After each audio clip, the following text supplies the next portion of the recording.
السلام علیکم، بندہ ناچیز محمد افضال راؤ۔ آج ہم ویڈیو کا ایک نیا سلسلہ شروع کرنے جا رہے ہیں۔ اس سلسلے میں ہم آپ کو اپنی شائع شدہ کتاب نظریاتی بوٹی کا تلف کا تعارف اور شائع شدہ کتاب کا تحریری مواد پیش کریں گے۔ آج ہم اس کتاب کے بیک پیج پر تحریر شدہ مواد پڑھ کر سنائیں گے۔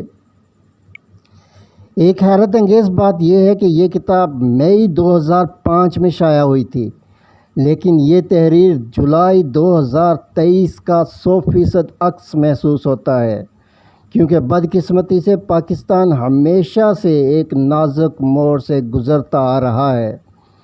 میں نے اپنے کیریئر میں سینکڑوں بار یہ لکھا ہے کہ آج پاکستان اپنی تاریخ کے نازک ترین موڑ سے گزر رہا ہے۔ عشرے پہ عشرہ گزر گیا، لیکن یہ نازک ترین موڑ ختم ہونے میں نہیں آتا۔ بہرکیف یہ تحریری مواد پیش خدمت ہے۔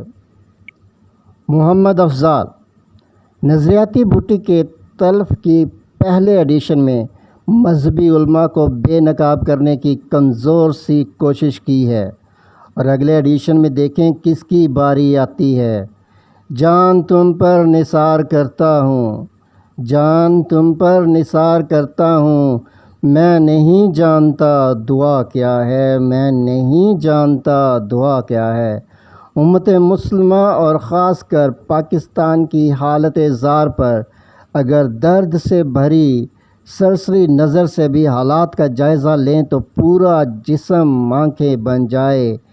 جسم کے لوں لوں میں موجودہ چشم نم سے مسلسل لہو جاری ہو جائے تو بھی امت مسلمہ اور پاکستان کے ساتھ کیے جانے والے مظالم کا غم ختم ہونے میں نہیں آتا۔ مملکت پاکستان کے بدن کے تمام اعضاء بکھر چکے ہیں۔ پاکستانی عوام سیاست، معاشرت، مذہب، دین، قومیت، غرض ہر لحاظ سے الگ الگ خانوں میں بٹ چکے ہیں۔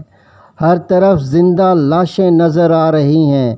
پاکستانی عوام کے مردہ جسم پر کہیں مذہبی گدھیں گوشت نوچ رہی ہیں، جاگیردار سرمایہ دار جونکیں عام مسلمان کا لہو مسلسل چوس رہی ہیں۔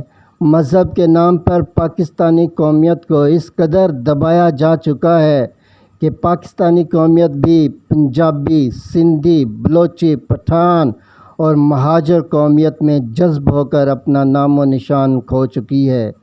4 کروڑ پاکستانی عوام موت سے بدتر زندگی گزار رہے ہیں۔ 4 کروڑ پاکستانی عوام موت سے بدتر زندگی گزار رہے ہیں۔ 7 کروڑ عوام سوچنے سمجھنے کی صلاحیت سے محروم ہو چکے ہیں۔